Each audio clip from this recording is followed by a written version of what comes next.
Assalamualaikum warahmatullahi wabarakatuh. Alhamdulillah wa bi ni'matillah wa la haula wa la quwwata illa billah. Muhammad ibni Abdillah la nabiyya ba'da. Asyhadu an la ilaha illallah wa asyhadu anna Muhammadan abduhu wa rasuluhu. Usikum bin nafsi wa taqwallaha haqqa wajal mutakin amma ba'du. Jemaah rahimakumullah, pertama-tama mari kita bersama-sama majatkan puji syukur kehadirat Allah Subhanahu wa taala bi kalimatil hamdalah alhamdulillahi rabbil alamin. Shalawat dan salam mudah-mudahan tercurahkan pada junjungan kita Nabi Agung Muhammad sallallahu alaihi wasallam. Jemaah rahimakumullah, barangkali ada yang belum kenal. Perkenankan saya akan memperkenalkan diri saya. Saya adalah, kalau di dalam YouTube itu terkenalnya dengan Mbah Ukit. Saya punya channel YouTube Laskar Mataram Raya, dan saya adalah Panglima Laskar Mataram Raya dari Lembaga Dewan Adat Keraton Surakarta dengan gelar Raden Mas Ngabei Harito Diprojo. Kenapa saya itu sebutkan?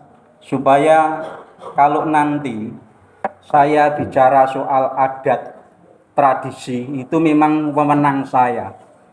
Dan apabila saya berbicara mengenai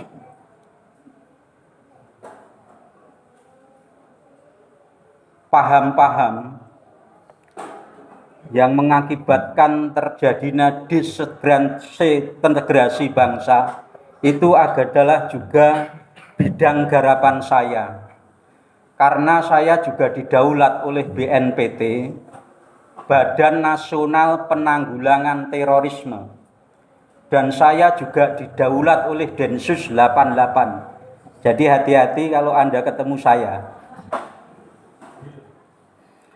Saya kemarin sekitar 1 minggu itu keliling Pulau Jawa, dari pondok pesantren ke pondok pesantren. Yang terakhir saya dari dari Jember terbang ke Jakarta pagi, sore sudah kembali terbang ke Madura.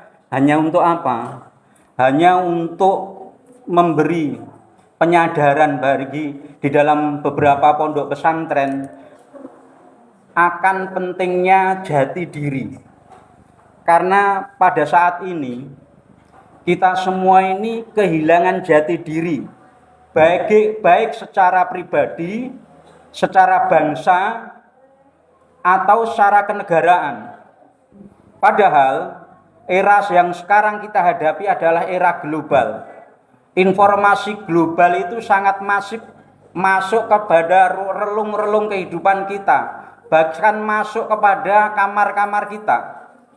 Ideologi-ideologi asing yang masuk ke dalam negeri kita itu banyak sekali. Entah itu ideologi ekstrem kanan atau ideologi ekstrem kiri. Kalau ekstrem kiri itu ya pol-pole PKI.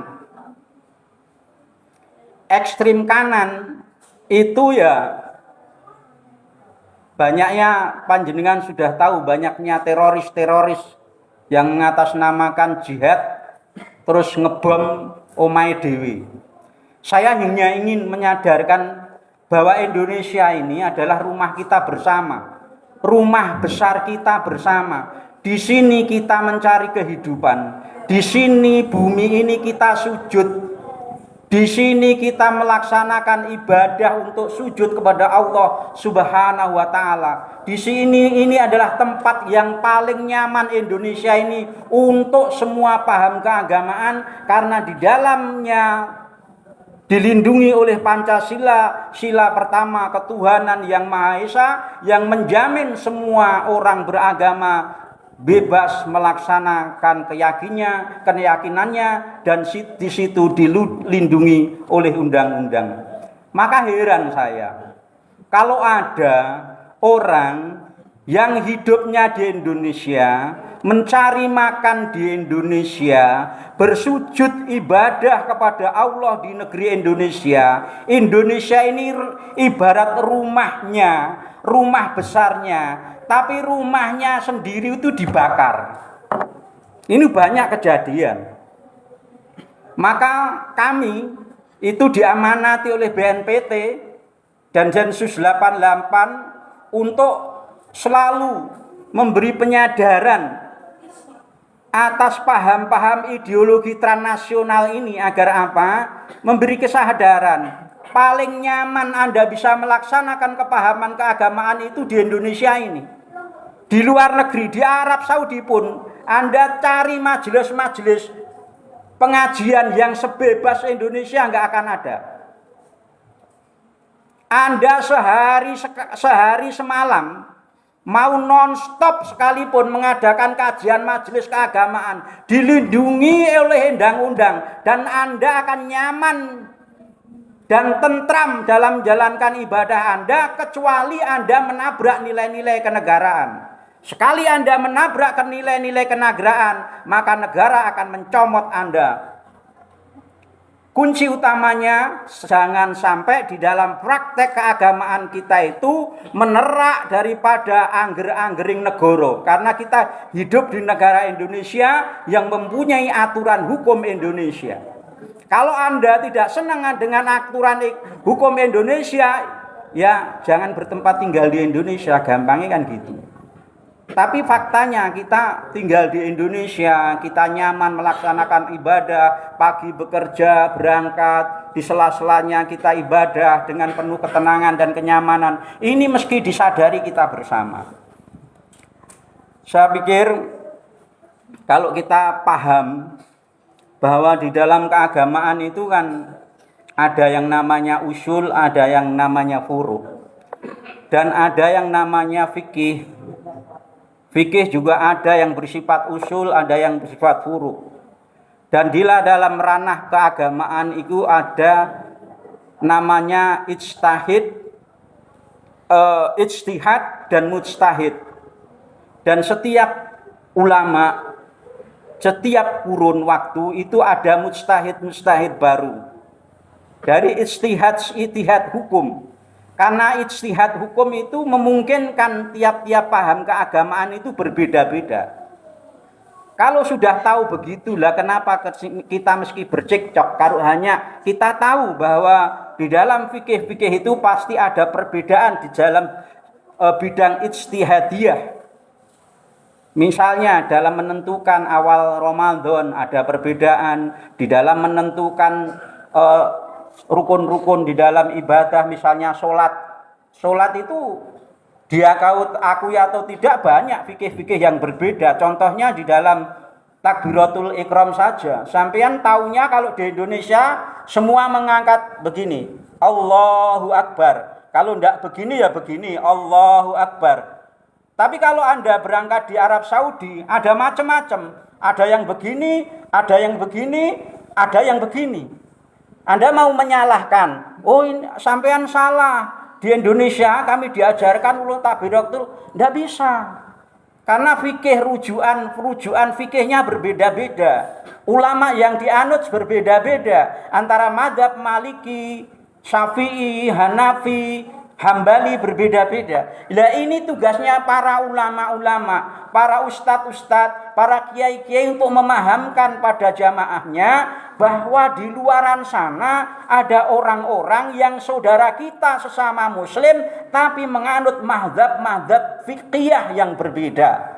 Supaya apa? Supaya jamaah paham, tidak mudah menyalahkan sesama muslim, tidak mudah menjustis sesama muslim, apalagi mengkafirkan. Karena yang paling bahaya dalam paham keagamaan itu adalah paham takfiri, mengkafirkan saudaranya. Karena apa risikonya dalam fikih? Kalau kafir secara hakiki itu halal damuhu, halal darahnya, boleh dibunuh. Lah kalau nanti fatwa itu dikeluarkan, ya kita paten-patenan. Kamu tidak sama-sama saya, kamu kafir, tak beleh klekek.